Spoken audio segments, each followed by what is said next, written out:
नमस्ते, Vande Mataram. Revolution India channel नए भारत की आवाज़ पर आप सबका हार्दिक स्वागत, अभिनंदन। दर्शकों, जैसा कि हर बार मैं एक वायदा करता हूं, किसी ना किसी ऐसी खास शख्सियत से मुलाकात कराऊंगा और आज के हमारे खास मेहमान असिस्टेंट प्रोफेसर आचार्य वीरेंद्र जी हमारे साथ मौजूद हैं। डॉक्टर साहब, आपका रिवॉल्यूशन इंडिया चैनल पर हार्दिक स्वागत, अभिनंदन। धन्यवाद जी, बहुत बहुत धन्यवाद। दर्शकों, आज इंटरनेशनल योगा डे है और आचार्य जी ने अपना संपूर्ण जीवन योग को जानने में, योग विषय को के मर्म को समझने में अपना संपूर्ण जीवन लगा दिया है। और आचार्य जी ब्रह्मचारी हैं, अपने आप में एक वो ताकत, ब्रह्मचर्य का पालन करने वाले ऐसे व्यक्तित्व हम डॉक्टर साहब से ही जानते हैं। डॉक्टर साहब, जिस प्रकार से भारत ने पूरे विश्व भर में अपनी एक धाक, एक मजबूती से अपने पक्ष को योग दिवस के रूप में अंतर्राष्ट्रीय मानचित्र पर जिसकी एक महत्वपूर्ण भूमिका निभाई है, दर्शक जानना चाहते हैं योग विषय है क्या डॉक्टर साहब, आचार्य वीरेंद्र आर्य जी की जुबानी।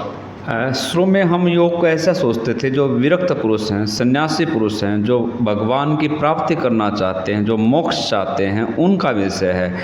शुरू में योग को कंदराओं का विषय समझा गया था, हिमालय के योगियों का विषय समझा गया था। बेशर्ते उनका तो विषय है ही है, लेकिन योग जो वो जनमानस का विषय है। अभी क्या हुआ कि विज्ञान ने तरक्की की, बहुत सारी चिकित्साएं विकसित हुई, आधुनिक चिकित्साएं विकसित हुई। बहुत सारे लोगों ने देखा कि उन चिकित्साओं का पार्श्व प्रभाव, साइड इफेक्ट है। उनसे बचने के लिए और उनसे थक के हार के वो उन्होंने देखा कि कोई ऐसी चिकित्सा हो सकती है जो मनुष्य के संपूर्ण स्वास्थ्य को प्रभावित कर दे। एक बात और है, हमारा मत है कि स्वस्थ स्वास्थ्य रक्षणम आतुर से विकार पर समन। अगर आज हम स्वस्थ व्यक्ति हैं और ताउम्र स्वस्थ रहना चाहते हैं, तो आप किसी भी, चाहे अमेरिका में जाइए, जापान में जाइए, जर्मन में जाइए, किसी भी विकसित राष्ट्र में जाइए, कितनी भी विकसित पैथी में जाइए, उससे बात कीजिए कि डॉक्टर साहब आज मैं स्वस्थ हूँ। क्या दुनिया में कोई ऐसा स्टेरॉइड है, कोई टेबलेट है, कोई इंजेक्शन है कि वो लगने के बाद मैं ताउम्र स्वस्थ रह सकता हूँ?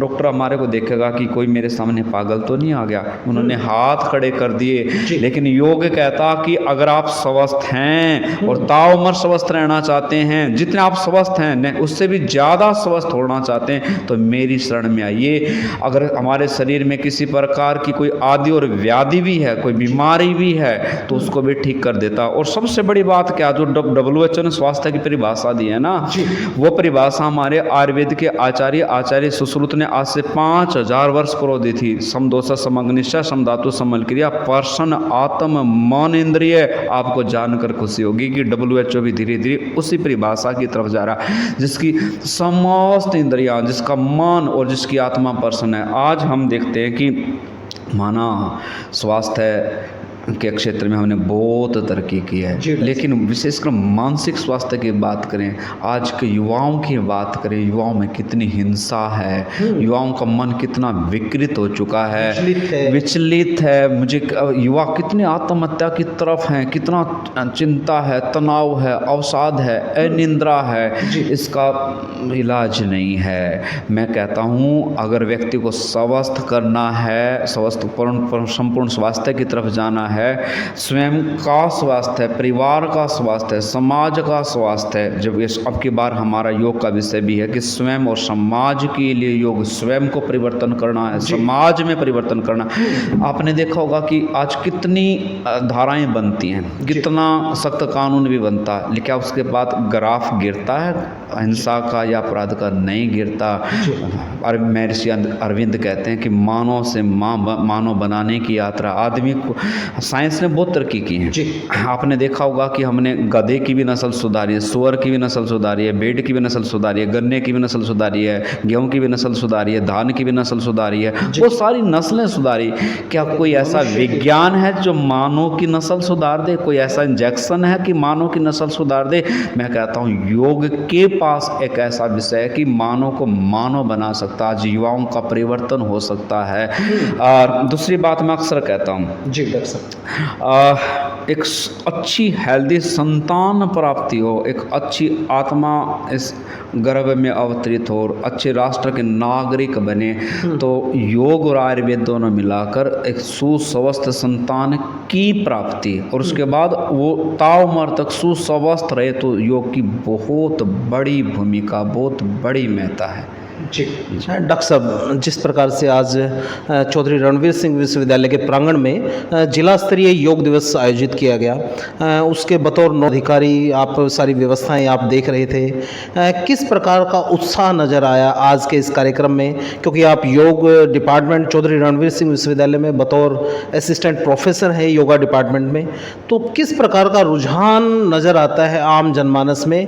क्या वो योग को समझ पाए, क्या वो योग के नज़दीक लग पाए, और जो इस बार के योगा दिवस का जो ध्येय वाक्य है, क्या उसकी प्राप्ति के लिए सरकार और आम जनमानस या आप जैसे गुरुजन आचार्य जन उस दिशा में क्या भूमिका निभा सकते हैं, ताकि जो एक इस बार का योगा दिवस का ध्येय वाक्य है उसकी प्राप्ति और उस लक्ष्य की प्राप्ति की जा सके? वेद प्रकाश जी, मैं योगा प्रोटोकॉल का अभ्यास करवा रहा हूँ। मैं विगत 9 सालों से इस विश्वविद्यालय में हूँ।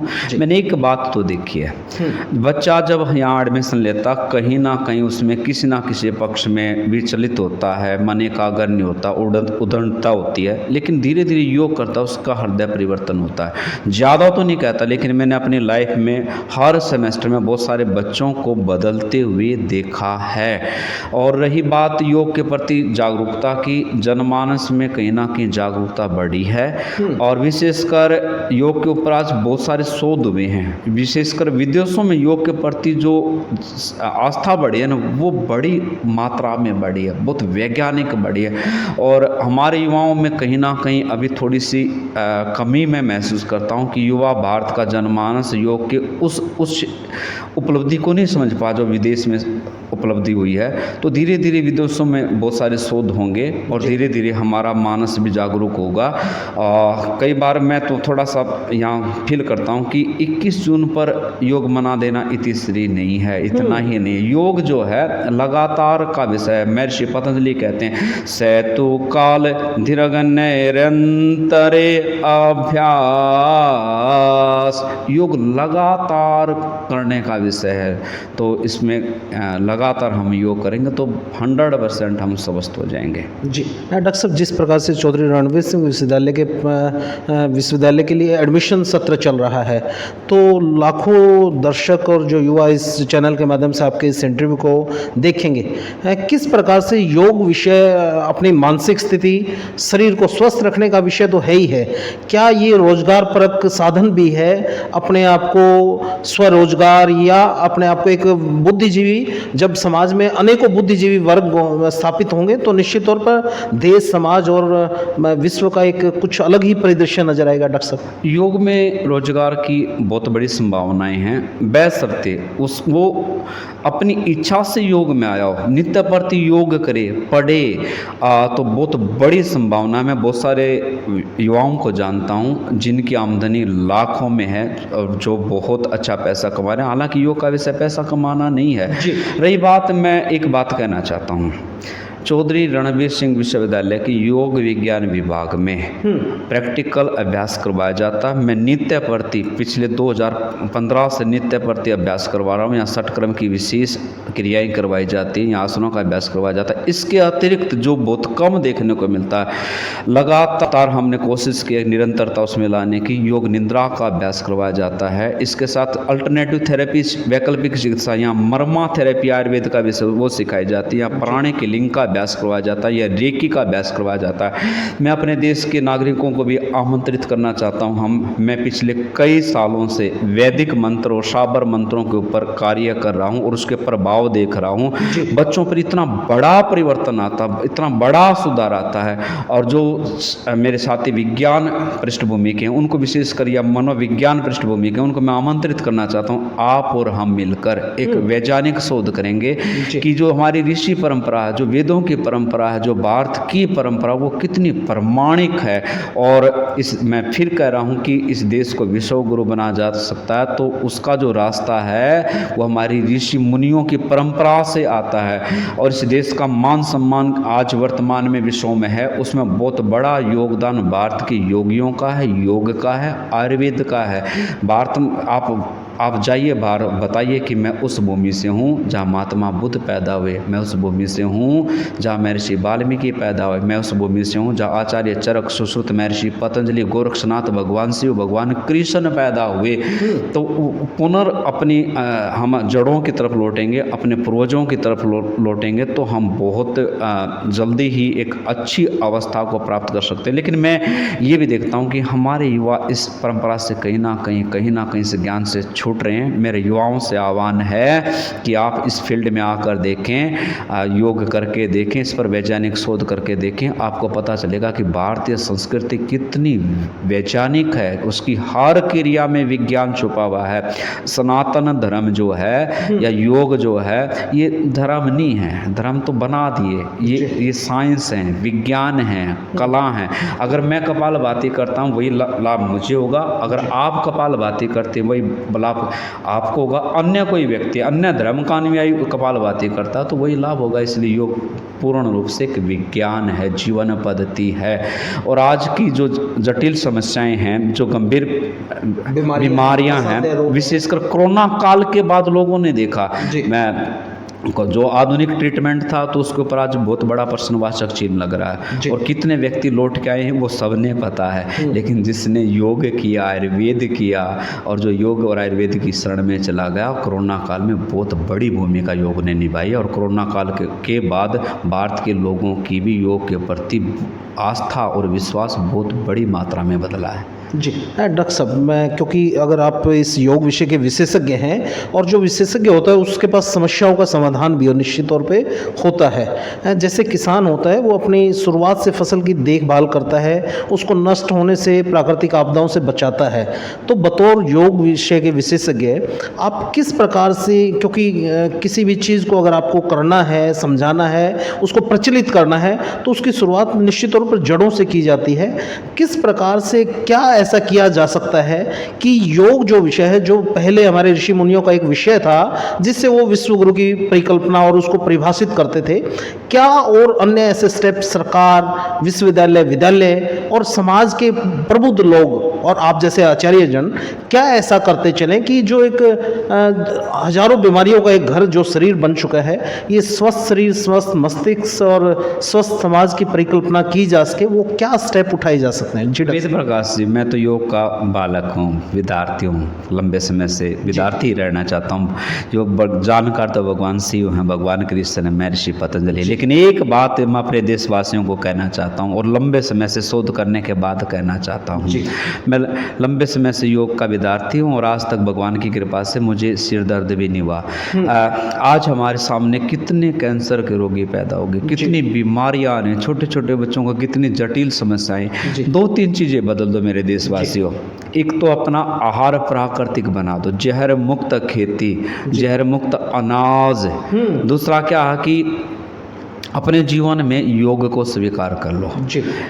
मैं पूरी प्रमाण के साथ, जिम्मेवारी के साथ ये कहना चाहता हूँ, अगर आज आपको कोई गंभीर समस्या नहीं है, आप अपना आहार बदल लोगे और उसके बाद नित्य प्रति 1 घंटा प्राणायाम का विशेषकर अभ्यास करोगे, अगर आप के मूल में पूर्व में कोई बीमारी नहीं होनी चाहिए, तो इस देश को बचाया जा सकता है। इस देश की बहुत बड़ी अर्थव्यवस्था को बीमारियों में लगाने से बचाया जा सकता है। तो 2 चीज़ें फिर मैं दोहराना चाहता हूँ। प्राकृतिक आहार कौन सा? ट्रेडिशनल आहार, परंपरागत आहार के विषय में मैं हमेशा एक बात कहता हूँ, जैसा भोजन मेरी नानी बनाती थी, मेरी दादी बनाती थी, वैसा भोजन आप अपना लो और अपने जीवन में कुछ ना कुछ योग को अंगीकार कर लो। विशेषकर प्राणायाम के बारे में मैं कहना चाहता हूँ कि प्राणायाम को स्वीकार कर लो, आप बीमारियों से आराम से बच सकते हैं। नहीं तो जो सौदारे हैं नित्य प्रति हरियाणा के जो आंकड़े हैं कैंसर को लेकर वो बहुत भयानक हैं, डरावने हैं। बहुत डरावने हैं, तो उनको कोई बचाने वाला नहीं है। योग इंश्योरेंस है लाइफ का, जी। बीमार नहीं पड़ेंगे आप। क्या बात है डॉक्टर साहब, आपने बहुत बड़ी बात आपने कही।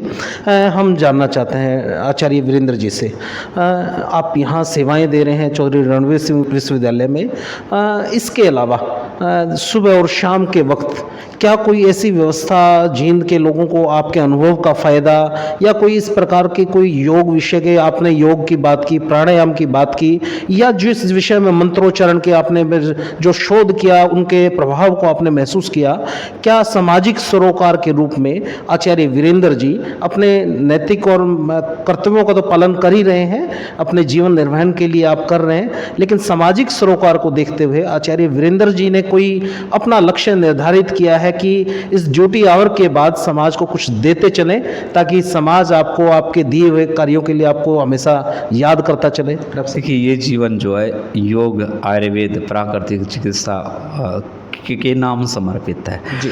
हम यहाँ सुबह 6 बजे आ जाते हैं और दिन में भी हमारे पास बहुत सारे रोगी आ जाते हैं, समय लगता तो हम चिकित्सा करते हैं। जी। लेकिन एक बात मैं हमेशा करता हूँ, जब हम विशेषकर जब हम अल्टरनेटिव थेरेपीज़ की जो कक्षा लेते हैं, मैं पूरे समाज को आह्वान करता हूँ कि आइए।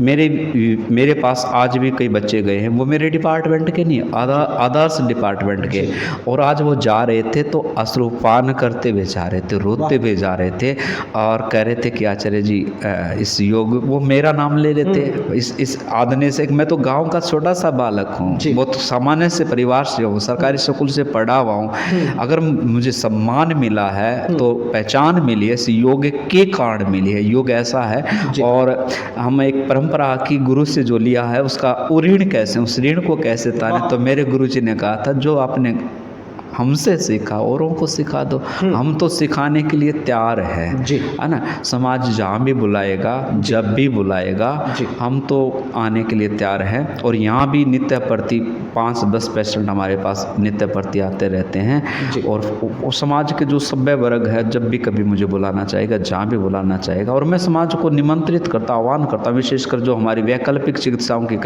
कक्षाएँ, जो मंत्र चिकित्सा की है, रेकी की है, प्राणी की, लिंग की है, मर्मा की जो है, तो वो तो मैं हर साल कम से कम 50 से ज़्यादा बच्चे हम यहाँ से उस शिक्षा में दीक्षित कर समाज को समर्पित कर देते हैं कि जाइए समाज की सेवा कीजिए।